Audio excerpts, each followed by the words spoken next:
Thank you very much for your presentation. Well, my topic was the state of the art in extracorporeal CO2 removal. Well, these are my disclosures. And according to the definition of the state of the art, I was supposed to define many of these items, although we don't have a lot of time. So I would just go through a little bit about guidelines, clinical trials.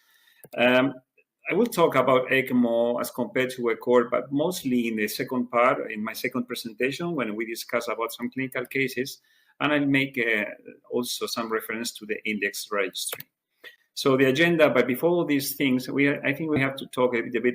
I need an introduction about technical aspects and indications of ECCO in case that we understand all the following slides. So first of all, the systemic effects of hypercapnia are all well known. So we have to treat hypercapnia. We don't have time now to discuss about this issue because actually hypercapnia has many effects on different organs and may lead to organ failure. This study showed that hypercapnia was per se an independent factor that increased mortality in patients when it appeared within the first 48 hours of mechanical ventilation. So if we need to go to ARDS, because these are probably the most important patients in our environment, actually we are defining the severity of ARDS based on oxygenation. But oxygenation is not related to mortality according to many studies. This one is already an old one. It was published in Thorax in 2008, and the authors observed that actually the PF ratio was not related to mortality, but it was the oxygenation index. And I remind you that oxygenation index takes into account, of course, oxygenation, but it's multiplied by the mean airway pressure. This is something that has to do more with the ventilator-induced lung injury, with ventilation actually, than with oxygenation. It's the price we are paying in pressure in order to obtain certain oxygenation. This is a retrospective study, but there are several studies. This one, I selected this one, but there are some others in COVID patients, and they showed that actually it was a high ventilatory ratio, which was related to mortality, but not the variation of PF ratio. I remind you that the ventilatory ratio is actually the measured minute volume of the patient multiplied by the PCO2, the actual measured PCO2 of the patient, so the real situation divided by the predicted or the ideal situation, which would be multiplying the ideal body weight 100 times and the PCO2, the ideal PCO2, which is around 37.5. And these authors observed that the ventilatory ratio is highly correlated to dead space, and that baseline ventilatory ratio is related to the time of mechanical ventilation and mortality. So let me go just to this single slide about the principles of ECCO, in case you are not very familiar to this technology. Although we have a high CO2 content, actually the most important part is in the blood in this case. So we are dealing with the blood CO2 content, which is around 2.5 to 2.7 liters. This means that every liter of blood is carrying around 500 mLs of CO2, which is dissociated, bound to proteins, or dissolved. Our actual CO2 production in our metabolic processes is around 200 to 250 mLs per minute, which means that theoretically, if we can remove all the CO2 just from half a liter every minute, we could remove 100% of the CO2 which is being produced. However, things are not that simple. The real performance is much lower because we can only remove through these membranes the dissolved CO2. And this depends on many factors. It depends on the surface of the membrane and the blood flow that's going through it, and they have to be coupled. We'll discuss this in a minute. It also needs a gas flow, which should be less than 10 liters. Going beyond 10 liters doesn't make any sense because you don't get any benefit from that. Actually, the most important are the two first liters. And also, if you can increase the CO2 gradient, the venous PCO2, you can increase the elimination of CO2 because CO2 is a gas that diffuses very easily. And if you have more CO2, more will be eliminated through these membranes. There are several experimental technologies trying to increase locally the PCO2 in the filters, but we don't get through this because we don't have time. And actually, these are experimental to my knowledge. So I thought that blood flow and membrane surface have to be coupled. In this slide, you can see that if you have low blood flow, 250 mLs per minute, even if you increase the size of the membrane, you don't get any benefit in terms of CO2 elimination. However, if you increase your blood flow, you increase your membrane and you can get more elimination of CO2. And which is the ideal size of the membrane according to normal blood flows? Well, this study has addressed this issue, and they have compared 3 different sizes of membranes. You have the 0.35, which is the neonatal ECMO membrane, as compared to the 0.8, let's say the intermediate membrane in terms of surface, and a large surface more than 1 square meter. What the authors observed is, well, as I told you before, the higher the PCO2 you have, the higher the elimination you are getting. So if you have 45, 60, or 80 at any blood flow, you will eliminate more CO2. But what is important is to see that there is a difference between the small membrane, here in black, as compared to the other 2. But the other 2 have no difference at these blood flows in terms of CO2 elimination. This means that you don't need a larger membrane than 0.8 if you want to remove CO2 with this system at these flows. Another important issue is the blood flow. You see that we're speaking about relatively low blood flows as compared to ECMO, of course, because we cannot go beyond 400 or 500 mLs per minute. And this is related to the pump. If you're using a roller pump, such as we are doing with our renal device systems, you have to limit your blood flow, because if you don't do that, the impact of the roller pump on the plastics of the circuit may liberate and generate toxicity due to microplastics. However, some authors thought, well, let's use a centrifugal pump. There is not this problem. There is no contact between the pump and the plastics and the circuit. But when you analyze these pumps, you can see that there are gaps, and these gaps permit a lot of recirculation of the blood. You can see on the right that the efficiency of these pumps, well, that depends on the device you're analyzing, but it's around 5% at 500 mLs per minute. If you go to 2 liters per minute, it still is very low efficiency. This means that there is a large number of cells that are recirculating all the time. This slide you can see here, that depends on the device, as I told you, but it can recirculate up to 12 times if you are dealing with a 500 mLs minute blood volume. This means that all this blood recirculating all the time, you are activating platelets and you're destroying cells. And you can see here the hemolysis index, which is quite important in some of these devices. This means that we have a huge problem when we are dealing with blood flows below 2 liters and more than 500 mLs, because below 500 mLs we can use a roller pump. But centrifugal pumps are not a good idea. And this has been shown also in this study. This was in neonatal ECMO, and the authors compared what was the effect on mortality of different pumps. And when they compared centrifugal versus roller pumps, they observed that actually centrifugal pumps was associated with an independent factor for mortality. Another important issue is anticoagulation. That depends on the blood flow you are passing through the membrane and the surface of the membrane. This is our protocol. We're using heparin. You can see here that our target is an APTT between 45 and 60 seconds, which more or less coincides with the previous article we published in Clinical Care. And this is a consensus conference.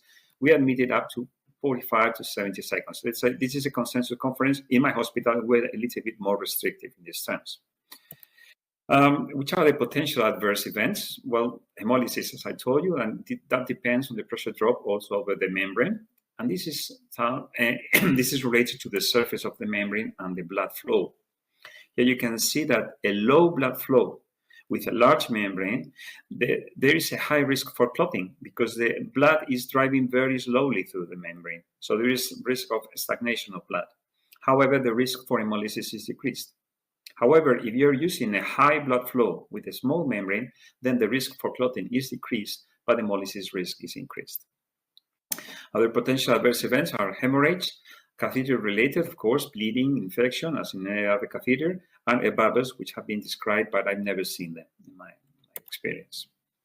This is finally when should we use a cord? Which is the indication for a cord? Well, this was stated in this consensus paper that I published in 2020, but actually most of it is you have to fulfill 2 conditions. Your patient should be at risk for VILI, and we define that by a driving pressure above 14, a plateau pressure above 25, and a respiratory rate about 25 to 30. And this is important, and so it's both conditions, severe hypercapnic acidosis. And this was defined as a PCO2 of 60 with a pH below 725. What do guidelines say about this? Well, if you go to the American guidelines published in 2023, you can see that while the core is not included, of course, because it's not being used in the United States, but you can see that ECMO is included as a conditional recommendation in favor of it in case of severe ARDS. However, you have to select your patients. They have to be treated early. The patients need to have a reversible etiology with severe hypoxemia or hypercapnia. And look, definition of hypercapnia, according to our American colleagues, is a PCO2 above 60 and a pH below 725. So this coincides exactly with what we published 3 years before for ECCO2R. And also, you have to use ECMO in high-volume dedicated centers. So this is quite an expensive and cumbersome technique. What do European guidelines say? Well, they recommend ECMO in patients with severe ARDS. There's no conditional, it's recommended, but against ECCO2R. Which is the rationale for this? Well, let's go just to the evidence very briefly. For the ECMO, this is based on 2 studies. This is a study, it's an old one, it's published in 2009. It was performed in the UK. They compared, the authors randomized patients with criteria for ECMO to conventional treatment in their hospitals or ECMO in a reference hospital. So they were transferred if they fulfill these criteria. Survival at 6 months was better in the reference hospital, in the ECMO center.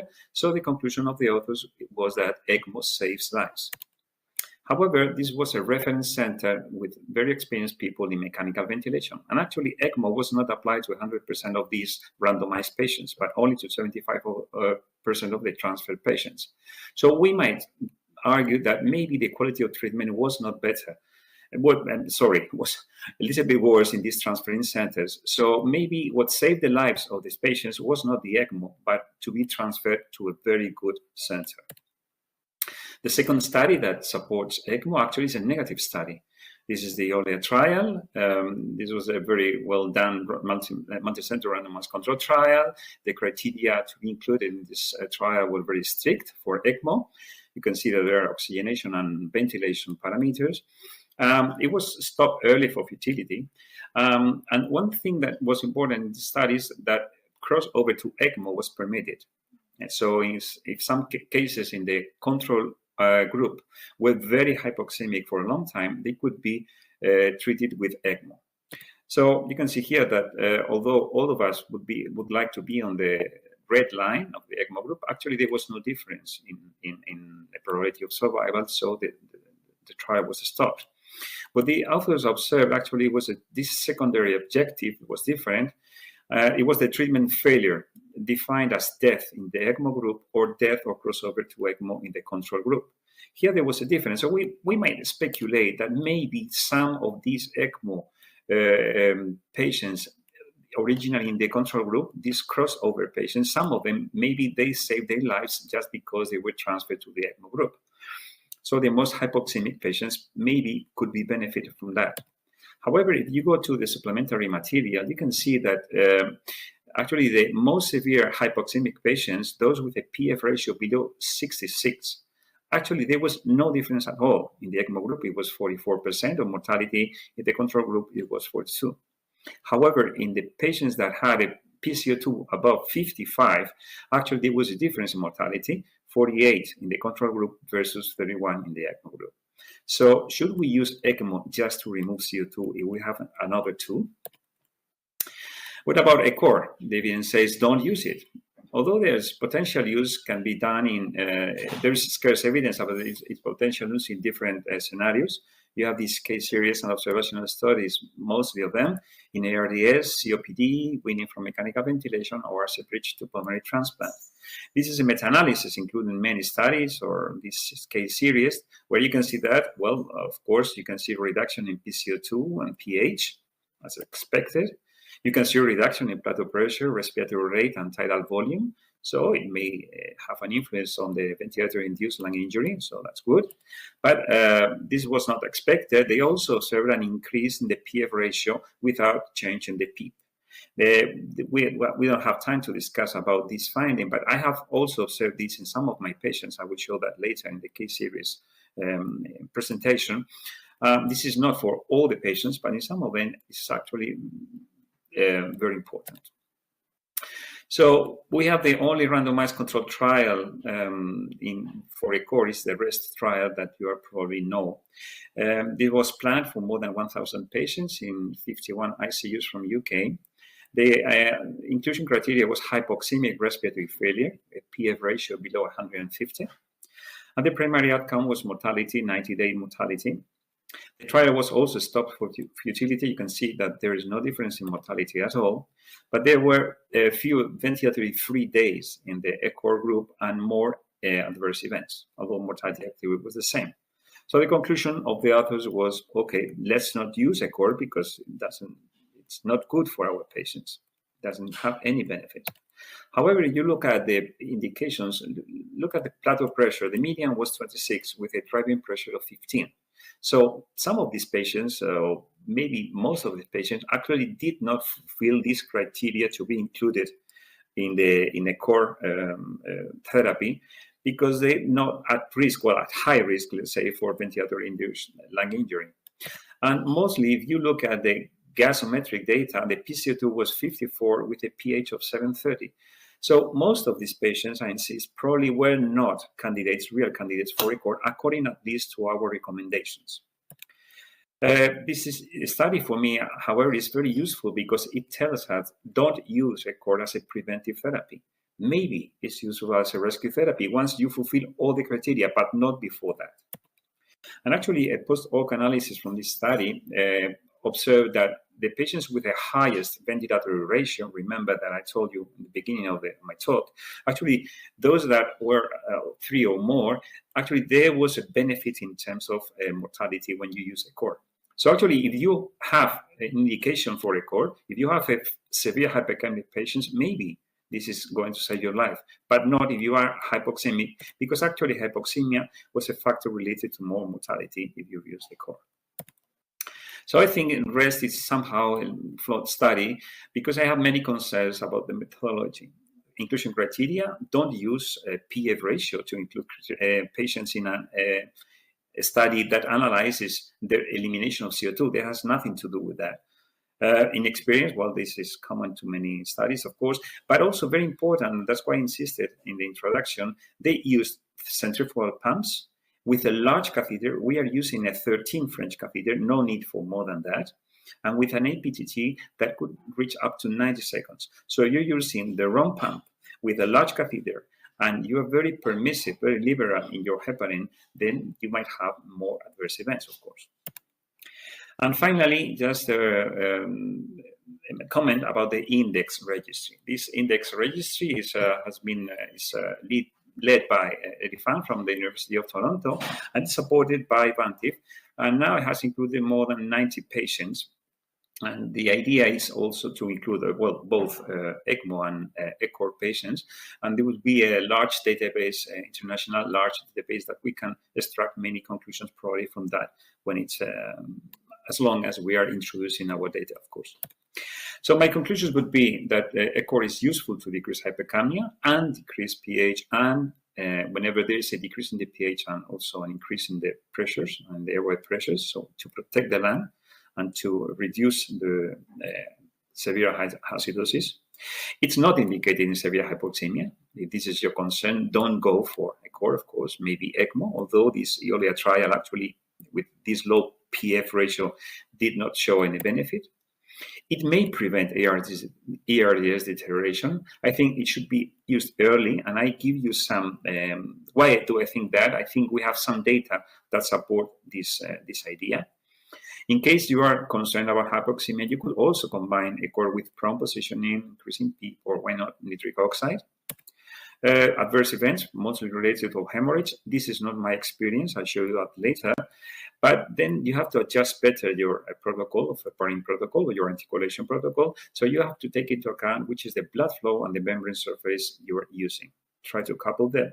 Use as much blood flow as you can with a normal, let's say small or intermediate membrane surface. Finally, it might prevent intubation. We didn't have time to discuss about non-intubated patients, COPDers, or to shorten time of mechanical ventilation because the evidence is even less than the one that we have for ARDS patients. Could serve as a bridge to lung transplant. And finally, we can have maybe some new indications in the future to protect the right ventricle whenever it's submitted to mechanical ventilation and it's potential reversible pathology, pulmonary embolism, asthma, bronchial leaks. We have used that in bronchial leaks and it works quite well. So thank you very much for your attention.